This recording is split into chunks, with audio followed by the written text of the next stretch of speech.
আসসালামু আলাইকুম। আগামী 2 মাসের জন্য সেনাবাহিনীর উচ্চপদস্থ কমিশনপ্রাপ্ত কর্মকর্তাদের হাতে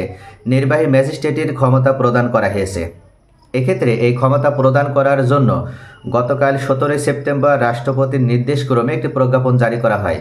এবং প্রজ্ঞাপন জারির থেকে পরবর্তী 2 মাসের জন্য এই ক্ষমতা প্রদান করা হলো।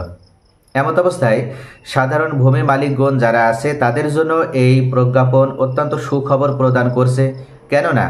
পূর্বে যে সমস্ত ভূমি মালিকদের জমি বেদখল হয়ে গিয়েছে বা অবৈধভাবে বিভিন্ন ভূমি দস্যু সেজে বিভিন্ন ক্ষমতাশালী ব্যক্তিরা বা প্রভাবশালী ব্যক্তিরা তারা এই সাধারণ জনগণের জমি অন্যায়মূলকভাবে জোর জবরদখলের মাধ্যমে যারা দখল করে নিয়েছিল, যাদের জমির মালিকানার সঠিক কোনো প্রমাণপত্র নেই, সঠিক কোনো কাগজ নেই, সঠিক কোনো দলিল নেই, সঠিক কোনো ডকুমেন্টস নেই, শুধুমাত্র জোরের ভিত্তিতে বা জোর জবরদস্তির মাধ্যমে অন্যের জমি যারা অবৈধভাবে ভোগ দখল করে আসছে তাদের কাছ থেকে কিছু সুবিধাভোগী বা কিছু বঞ্চিত যে সমস্ত ব্যক্তিরা আছে, অর্থাৎ যারা জমির প্রকৃত মালিক, তাদের জমির মালিকানা থেকে তাদেরকে বিতাড়িত করা হয়েছে, তাদের জমির মালিকানা থেকে তাদেরকে কোনোভাবে সেই মালিকানার কাছে আসতে দেওয়া হয়নি বা জমি দখলে নিতে দেওয়া হয়নি, সেই সকল ভূমি মালিক যারা বা সেই সকল বঞ্চিত ভূমি মালিকগণ তাদের জন্য এই প্রজ্ঞাপন অত্যন্ত সুখবর প্রদান করছে। এখন থেকে চাইলেই যদি কোনো ব্যক্তির জমি এভাবে অবৈধভাবে মানে কোনো ব্যক্তি দখল করে নিতে চায় বা পূর্বে কোনো ব্যক্তি অবৈধভাবে দখল করে নিয়েছে, তাদের বিরুদ্ধে আপনি সেনাবাহিনীর কাছে অভিযোগ দেওয়ার মাধ্যমেই এই নির্বাহী ম্যাজিস্ট্রেটের যে পাওয়ার সেনাবাহিনীকে প্রদান করা হয়েছে, এই পাওয়ার অনুযায়ী সেনাবাহিনী চাইলেই আপনার জমি দখলমুক্ত করে দিতে পারবে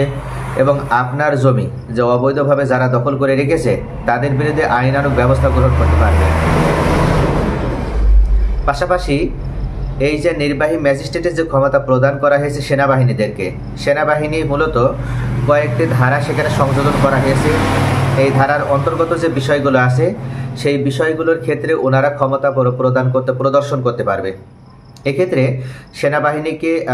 নির্বাহী ম্যাজিস্ট্রেটের উপস্থিতিতে মূলত 64 ধারা, 65 ধারা, 83, 84, 86,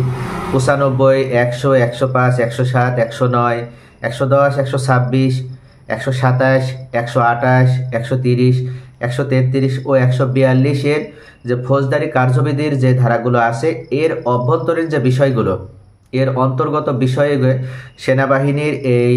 কমিশনপ্রাপ্ত কর্মকর্তারা যারা ম্যাজিস্ট্রেটের দায়িত্ব পালন করবে তারা মূলত এই ধারাগুলোর আওতাভুক্ত হয়ে তারা যে কোনো সময় যে কোনো ক্ষেত্রে এর অন্তর্ভুক্ত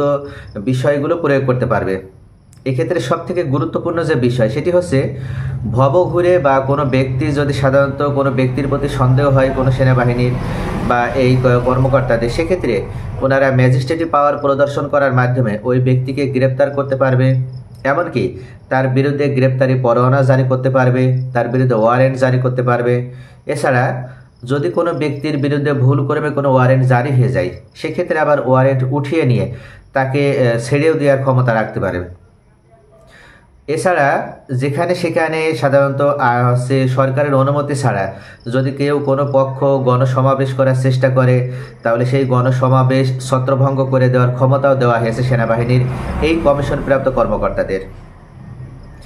আবার যদি কোনো ব্যক্তি সমাবেশ করে সেক্ষেত্রে সেনাবাহিনীর যারা ম্যাজিস্ট্রেটি পাওয়ার যাদের প্রদান করা হয়েছে তারা চাইলে সেই সমাবেশ ছত্রভঙ্গ করার জন্য বেসামরিক যে প্রশাসন আছে বেসামরিক প্রশাসনের সাহায্যে এই সমাবেশ ছত্রভঙ্গ করে দিতে পারবে। এছাড়া যদি কোনো ক্ষেত্রে সামরিক আপনার সাহায্যের প্রয়োজন হয় সেক্ষেত্রেও সেনাবাহিনীর এই ম্যাজিস্ট্রেটরা অর্থাৎ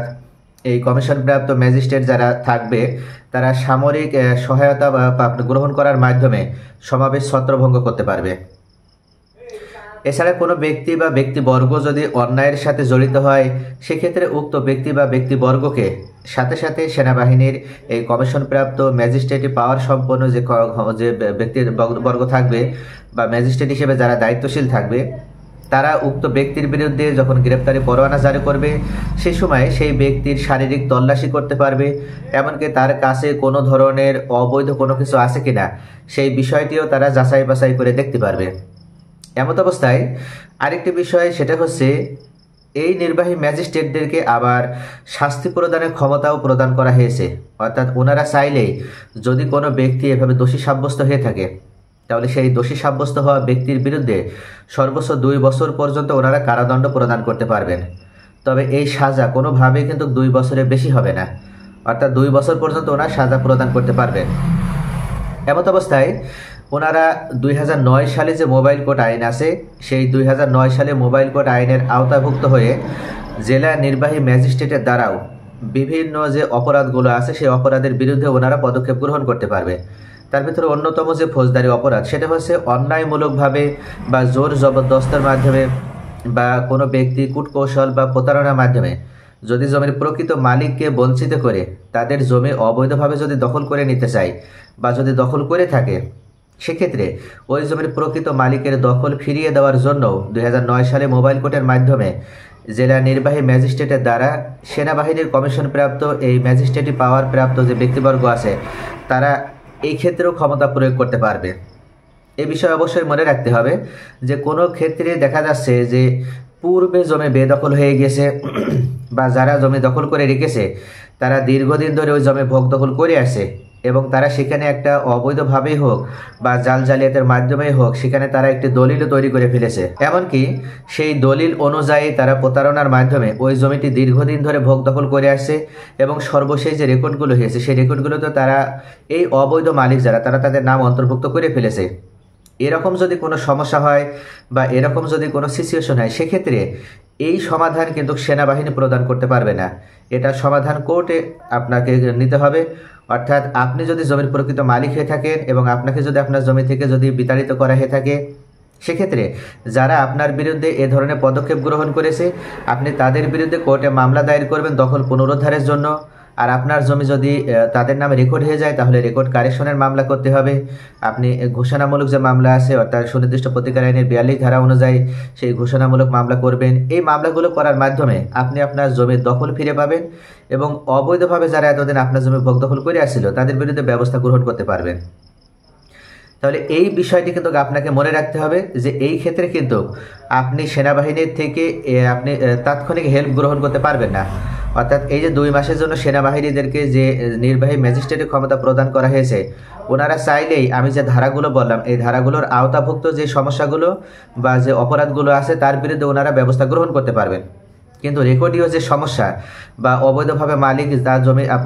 আপনার জমি অবৈধভাবে দখল করে আসে এবং তার নামে রেকর্ড করে ফেলেছে, এই সমস্যা সমাধানের জন্য সেনাবাহিনী কোনো ধরনের পদক্ষেপ গ্রহণ করতে পারবে না। তবে ইদানিং রিসেন্টলি আপনার জমি বেদখল হয়ে গেছে বা কোনো ব্যক্তি প্রভাব খাটিয়ে আপনার জমি বেদখল করে নিয়েছে বা আপনার জমি থেকে আপনাকে বিতাড়িত করেছে, আপনার উপরে বিভিন্ন ক্ষেত্রে হুমকি প্রদান করছে বা আপনার জমি দখলে গেলে আপনার প্রাণনাশের হুমকি প্রদান করছে, এই সকল ক্ষেত্রে আপনি সেনাবাহিনীর সহায়তা নিতে পারবেন। কেননা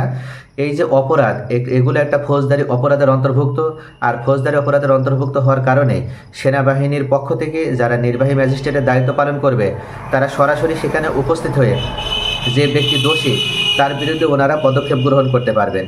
এমনকি তাদেরকে সর্বোচ্চ 2 বছর পর্যন্ত সাজা প্রদান করার এখতিয়ারও প্রদান করা হয়েছে।